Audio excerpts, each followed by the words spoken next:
ஒரு ஊரில் ஒரு ஊரில் ஒரு பெரிய கோயில் யானை ஒன்று இருந்துச்சான். அது ரொம்ப உஷாரான யானையாம், அதை ஏமாற்றவே முடியாதான். அப்படிப்பட்ட அந்த யானையை அந்த ஊரில் இருந்த ஒரு ஒரு ஜெகஜால கில்லாடி ஒருத்தர் வந்து ரொம்ப ஈஸியாக ஏமாற்றிட்டாராம். எப்படி ஏமாத்தினார் அப்படின்னா, அந்த தேங்காய் மூடிக்குள்ளே இருந்த அந்த தேங்காய்க்கு பதிலாக சுண்ணாம்பை வச்சு அது ஒரு நெஜ தேங்காய் மாதிரி அதை ரெடி பண்ணி அதை யானைக்கிட்ட நீட்டி இருக்கிறார். யானையும் அந்த தும்பிக்கையை வச்சு அதை வாயில் போட்டு சாப்பிட்ருச்சான். பக்கத்தில் இருந்த ஒரு நண்பர் கேட்டாராம், எப்படிப்பா, அது ரொம்ப உஷாரான ஒரு யானையாச்சே, அது எப்படி ஏமாத்தின? நீ சுண்ணாம்பை கொடுத்துட்டா அது தேங்காய்ன்னு நினச்சி சாப்பிட்ருச்சு, எப்படிப்பா பண்ண அப்படின்னு கேட்டதுக்கு, அதெல்லாம் ஒரு தொழில் ரகசியம் ஆயாச்சாங்க, அதுக்கெலாம் ஒரு எக்ஸ்பீரியன்ஸ் வேணும், அதெல்லாம் உனக்கு தெரியாது அப்படின்னு சொல்லி கடந்து போயிட்டாங்க. திருப்பி ரொம்ப நாள் கழித்து அந்த மிஸ்டர் ஜெகஜாலம்ஸும் அந்த ஃப்ரெண்டும் மீட் பண்ணியிருக்காங்க. அப்போ அந்த யானை டாபிக் வந்திருக்குது. அப்போ அந்த ஃப்ரெண்டு கேட்டாராம், பாவம் அந்த யானை அது உஷாரான யானை தான், எப்படி ஏமாந்துச்சுன்னு தெரியல, எனக்கு என்னமோ அது வந்து அன்றைக்கி ஒரே ஒரு தடவை தெரியாமல் ஏமாந்துருக்குமோ அப்படின்னு நான் நினைக்கிறேன் அப்படின்னு அந்த ஃப்ரெண்டு சொன்னான். உடனே, ஓஹோ, அப்போ உனக்கு என்னோடய டேலண்ட் மேலே உனக்கு நம்பிக்கை இல்லை அப்படியா, சரி இப்போ பார்க்கலாமா, செகண்ட் டேர்ம் என்ன பண்ணுறான் பார்க்குறியா அப்படின்னு சொல்லிட்டு திருப்பி அந்த யானைக்கிட்ட போய் ஒரு வாழைப்பழம், அந்த உள்ளே இருக்கிற அந்த பழத்தை எடுத்து வெளியில் போட்டுட்டு உள்ளே ஒரு பஞ்சை வச்சு திருப்பி அதே மாதிரி ஒரு நெஜ வாழைப்பழம் மாதிரி அதை ரெடி பண்ணி தெனாவட்டா அந்த யானைக்கிட்ட நீட்டியிருக்கார். அந்த யானையும் தும்பிக்கையை அப்படியே பக்கத்தில் கொண்டு வந்து அவனை ஒரு சொல்லிட்டு அப்படியே தூக்கி போட்டு, அதுக்கப்புறம் என்ன நடந்திருக்குன்னு உங்களுக்கே தெரியும். அந்த அடிபட்டு கிடந்த அந்த மிஸ்டர் ஜெகஜாலம்ஸ் கிட்ட அந்த ஃப்ரெண்டு வந்து காதலை சொன்னானா, யானைக்கு கொஞ்சம் மெமரி பவர் ஜாஸ்தி நினைக்கிறேன் அப்படின்ட்டு. ஸோ இந்த கதையில் அந்த யானை யாருன்னு கேட்டிங்கன்னா நம்ம வாக்காளர்கள். அந்த மிஸ்டர் ஜெகஜாலம்ஸ் யாருன்னு கேட்டிங்கன்னா அது உங்கள் மைண்டுக்கு யாராவது வந்தாங்கன்னா அதுக்கு நிர்வாகம் பொறுப்பு இல்லை ராஜா, அதுக்கு நிர்வாகம் பொறுப்பு இல்லை. சரி, அது யாரா வேணா இருந்துட்டு போட்டோம். ஆனால் இங்கே இருக்கிறது ஒத்த யானை இல்லை, ரெட்டை யானைகள், ரெட்டை போர் யானைகள், என் சிங்க பெண்கள்.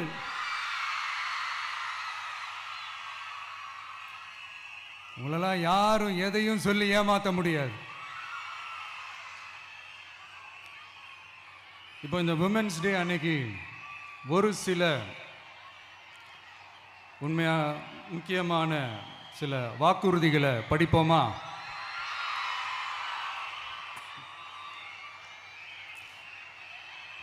பெண்கள், குழந்தைகள் மற்றும் முதியோர் நலனில் அவர்களின் பாதுகாப்பில் அக்கறை செலுத்துவதே நம் தமிழக வெற்றிக் கழகத்தின் அடிப்படை நிலைப்பாடுகளில் ஒன்று.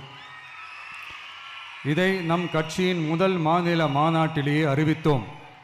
அதன்படி அதற்கென தனித்துறை, அதாவது தனி இலாக்கா ஏற்படுத்தப்படும் என்று அறிவிப்பு செய்யப்பட்டது.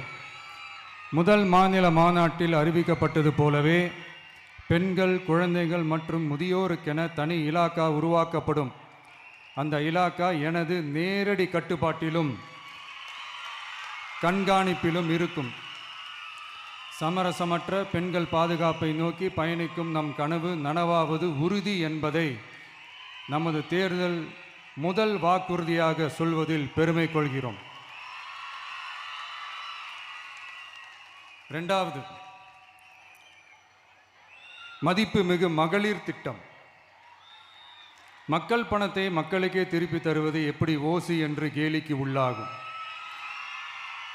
எப்படி இலவசம் என்று ஏளனமாக பார்க்கப்படும். இப்படி வரையறுக்க எந்த அரசியல் கட்சிக்கும் எந்த அரசியல் தலைவருக்கும் உரிமை இல்லை என்று தமிழக வெற்றிக் கழகம் ஓங்கி உரைக்கிறது. இந்தியாவில் நம்பர் 1ஆக இல்லாத மாநிலங்களில் கூட பெண்களுக்காக மாதம் வழங்கப்படும் தொகை அதிகமாக உள்ளது. ஆனால் நம்பர் 1 மாநிலம் என்று தனக்குத்தானே தம்பாட்டம் அடித்துக் கொள்ளும் வெற்றி விளம்பர மாடல் திமுக அரசில் மகளிர் உரிமை தொகை என்ற பெயரில் வெறும் 1000 ரூபாய் மட்டுமே வழங்கப்பட்டு வருகிறது. மக்களுக்கு அரசின் சார்பில் வழங்கப்படும் தொகையால் அவர்களின் மளிகை சாமான் வாங்குவது போன்ற முக்கிய செலவுகளில் ஒன்றாவது குறைந்தபட்சமாக பூர்த்தியாக வேண்டும். அந்த எண்ணத்தின் அடிப்படையில் யோசித்ததால் நாம் அமைக்க போகும் மக்கள் அரசு இனி 60 வயது வரை உள்ள அனைத்து குடும்ப தலைவிகளுக்கும் மாதம் 2500 ரூபாய்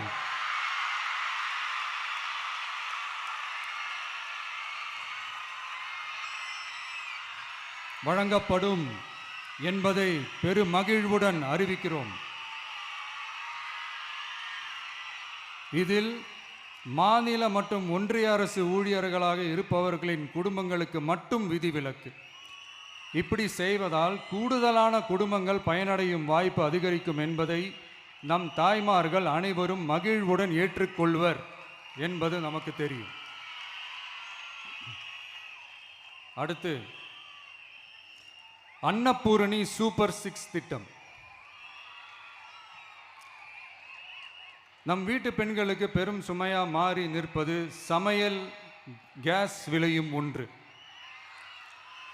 தேர்தல் நெருங்கும் போது மட்டும் கேஸ் விலை குறைக்கப்படும். தேர்தல் முடிந்ததும் மீண்டும் கேஸ் விலை உயர்த்தப்படும். அந்த விலை உயர்வு நம் காதுகளில் புகை வரும் அளவிற்கும் கண்களில் கண்ணீர் வரும் அளவிற்கும் இருக்கும்.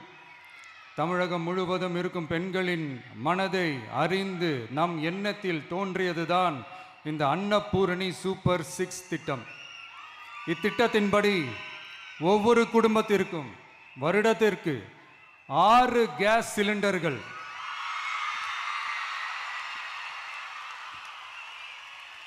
கட்டணமின்றி வழங்கப்படும்.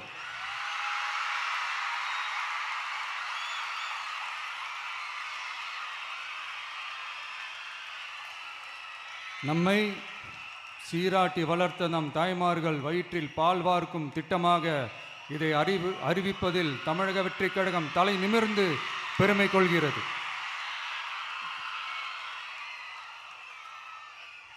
அடுத்து அண்ணன் சீர்திட்டம்.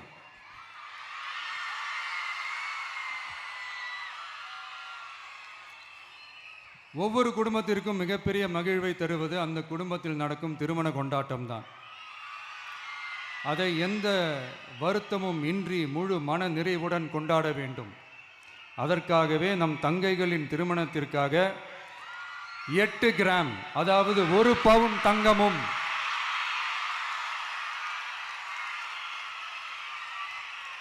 1 பவுன் தங்கமும் தரமான பட்டு சேலையும்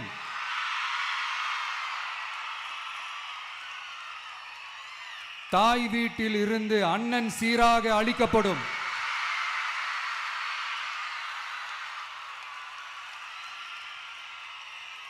இப்படியான அந்த மகிழ்வை பங்கேற்பதில் தமிழக வெற்றிக் கழகமும் நாமும் பெரும் மகிழ்ச்சி அடைவதை தெரிவித்துக் கொள்கிறோம்.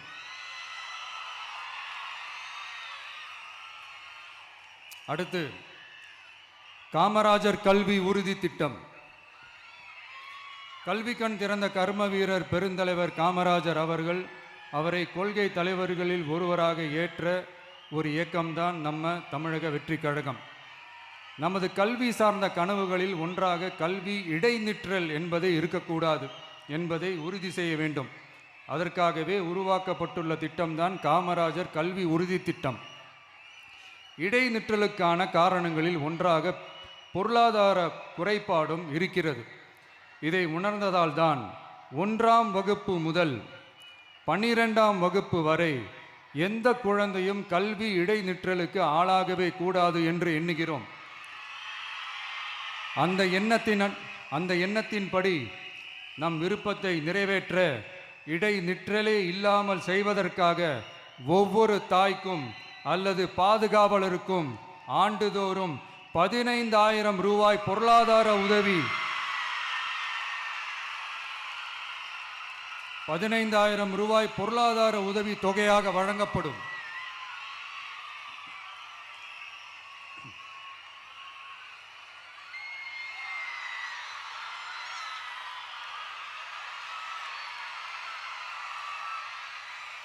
அடுத்து thank you thank you thank you thank you thank you. அடுத்து வெற்றி பயணம் திட்டம்.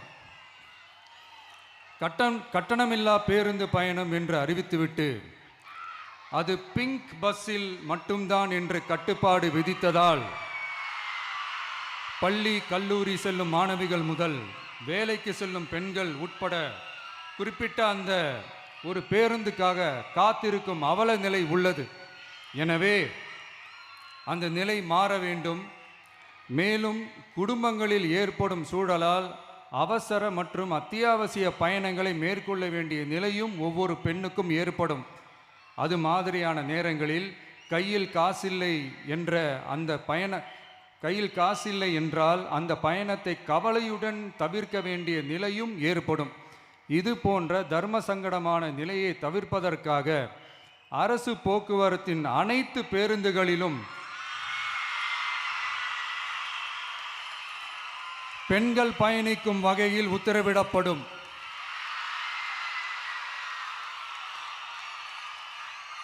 இதன் மூலம் தமிழகத்தின் எந்த மூலையில் இருந்தும் எந்த இடத்திற்கும் அனைத்து பெண்களும் கட்டணமின்றி பயணிக்கலாம். மேலும் பேருந்துக்காக காத்து கிடக்க வேண்டிய அவசியமும் ஏற்படாது.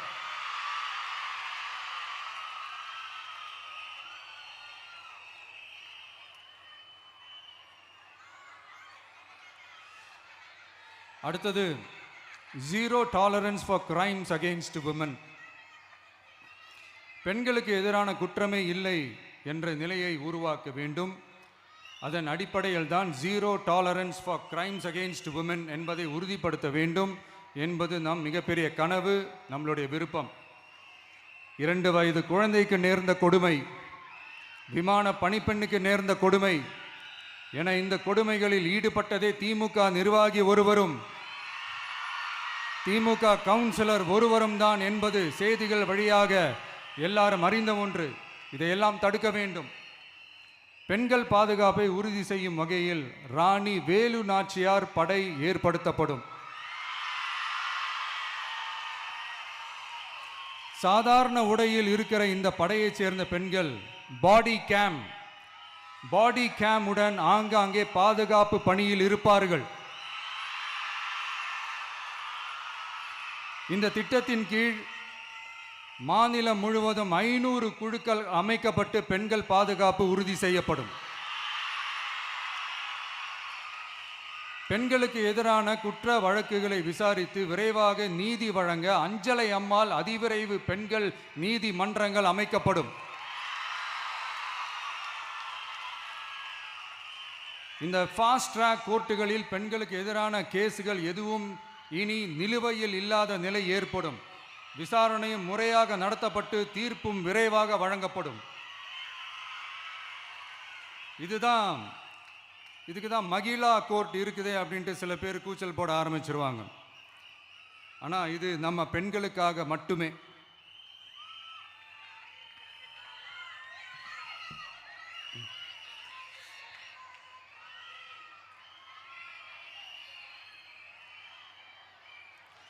பொது போக்குவரத்து வாகனங்களில் பயணம் செய்யும் பெண்கள் பாதுகாப்பிற்காக ஸ்மார்ட் பேனிக் பட்டன்ஸ் அறிமுகப்படுத்தப்படும். இந்த பட்டன்கள் 24/7 சென்ட்ரலைஸ்டு கமாண்ட் சென்டர் உடன் இணைக்கப்பட்டதாக இருக்கும். அந்த பட்டன்கள் தனியார் ஷேர் ஆட்டோக்கள் உட்பட அனைத்து பொது போக்குவரத்து வாகனங்களிலும் பொருத்தப்படும்.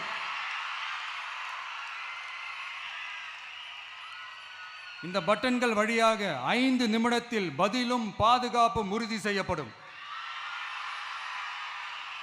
சிசிடிவி கேமராக்களும் விளக்குகளும் வெளிச்சமும் இல்லாத இடங்களே இல்லை என்ற வகையில் 0 டார்க் ஸ்பாட்ஸ் உருவாக்கப்படும்.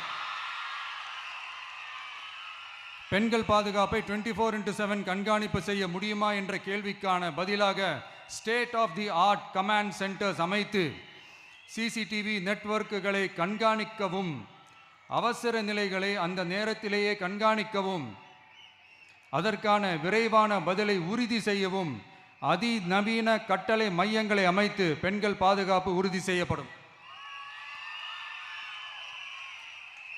அடுத்து, பெண்களுக்கு மிகவும் தேவையான நாட்களில் பொது விநியோகம் நடக்கும் இடங்களான ரேஷன் கடைகள் மற்றும் பள்ளிகள், கல்லூரிகள் மூலம் அனைத்து பெண்களுக்கும் விலையில்லா சானிட்டரி பேட்ஸ்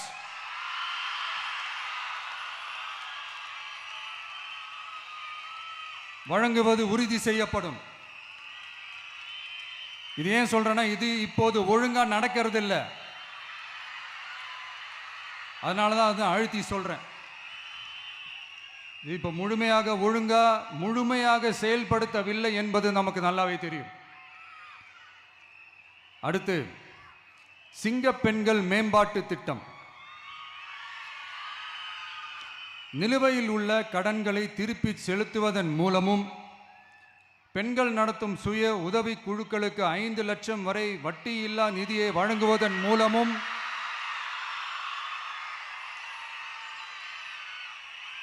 சுய உதவி குழுக்களின் உற்பத்தி திறன் மேம்படுத்தப்படும். சுய உதவி குழுக்களில் இருந்து பதிவு செய்யப்பட்ட MSMEகளாக மாறுபவர்களுக்கு ஆண்டுதோறும் 5 லட்சம் வழங்கப்படும். அதாவது 100% மானியமாகவே வழங்கப்படும். அடுத்து, தாய்மாமன் தங்க மோதிரம் திட்டம்.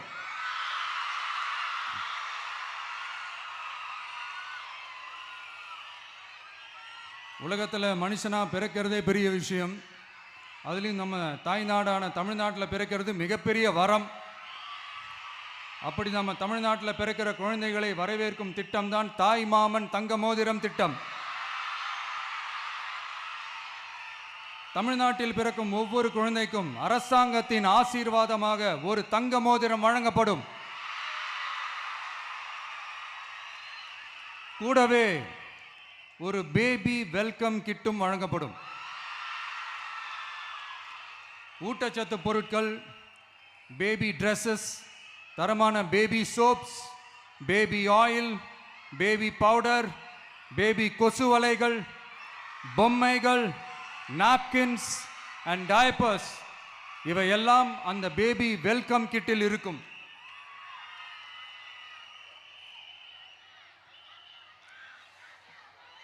இதெல்லாம் சும்மா சாம்பிள் தான். இன்னும் ரெடி ஆயிட்டு இருக்கு. வரப்போற நாட்களில் அதை நான் சொல்றேன்.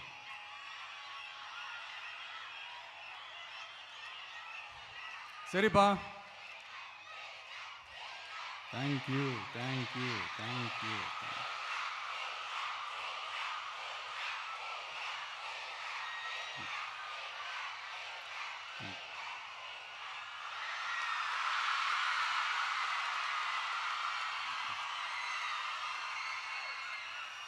சரிப்பா, வாக்குறுதிகள்லாம் கொடுக்குற, உறுதிமொழிகள்லாம் கொடுக்குற, இதெல்லாம் ஓகே தான். ஆனால் ஸ்டாலின் சார் செய்ய முடியாததை நீ எப்படி செய்வ அப்படின்னு உங்களுக்கு ஒரு கேள்வி ஒன்று வரும். அது சிம்பிளாக ஒன்று சொல்கிறேன். இப்போ தான் ரீசெண்டாக அதை பற்றி நான் முழுமையாக ஒன்று தெரிஞ்சுக்கிட்டேன். நம்ம மாநிலத்துக்கான மொத்த பட்ஜெட் 4.39 லட்ச கோடிகள். அதில் 30% ஸ்டாலின் சார் டாக்ஸுக்கு போகுது. இது என்னடா புது டாக்ஸ்ன்னு கேட்குறீங்களா? ஆமாம், இந்த பட்ஜெட்லேருந்து ஒதுக்குற நிதியில் 20% ஸ்டாலின் சாருக்கு போகுது. அதில் 10% அவங்க மந்திரிங்களுக்கு போகுது. மொத்தமாக 30% ஆச்சா? கவர்மெண்ட்டுக்கு தான் வரி கொடுப்பாங்க. ஆனால் கவர்மெண்ட்டே ஒருத்தவங்களுக்கு வரி கொடுக்குதுன்னா அதுக்கு பேர் ஸ்டாலின் சார் டாக்ஸ் தானே. இதை விட நாகரிகமாக நீங்கள் அடிக்கிற கொள்ளையும் நீங்கள் அடிக்கிற ஊழலையும் சொல்ல முடியாது. மக்களுக்காக ஒதுக்குற பணத்தை நீங்கள் அப்படியே சைடில் ஒதுக்காம மொத்த பணத்தையும் மக்களுக்கே செலவு பண்ணிட்டா ஒரு சூப்பரான நல்ல அரசாங்கத்தை கொடுக்கலாம்ல.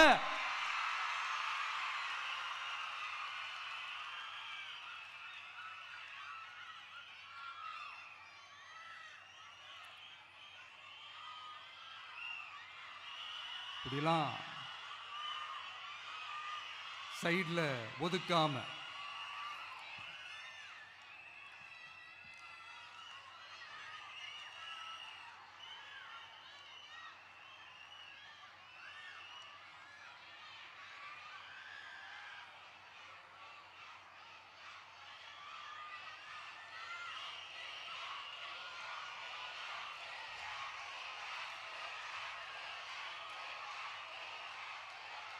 கவர்மெண்ட்டில்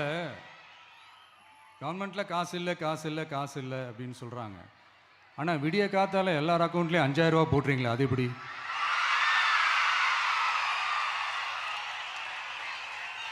ரெண்டாயிரம் போடுறீங்க, 3000 போடுறீங்க, 4000 போடுறீங்க, இதெல்லாம் எப்படி? ஸோ கவர்மெண்ட்டில் காசு இருக்குது, பற்றாக்குறை தான் காரணம். அந்த பற்றாக்குறைக்கு காரணம் என்னன்னா இந்த மாதிரி ஸ்டாலின் சார் டாக்ஸ். இதெல்லாம் ஒழிச்சாலே போதும், எல்லாமே தன்னால நல்லாவே நடக்கும்.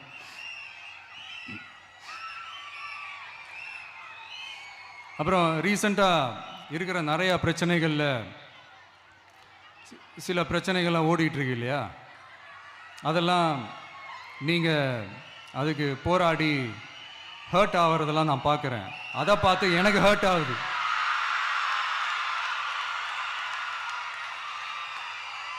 அதெல்லாம் நான் பார்த்துக்கிறேன். நாமளும் நீங்களும் சேர்ந்து மக்களோட பிரச்சனைகளை மட்டும் பார்ப்போம், சரிங்களா? அவ்வளோலாம் ஹர்ட் ஆகுதுங்க, அதெல்லாம் வருத்தலாம் கிடையாது.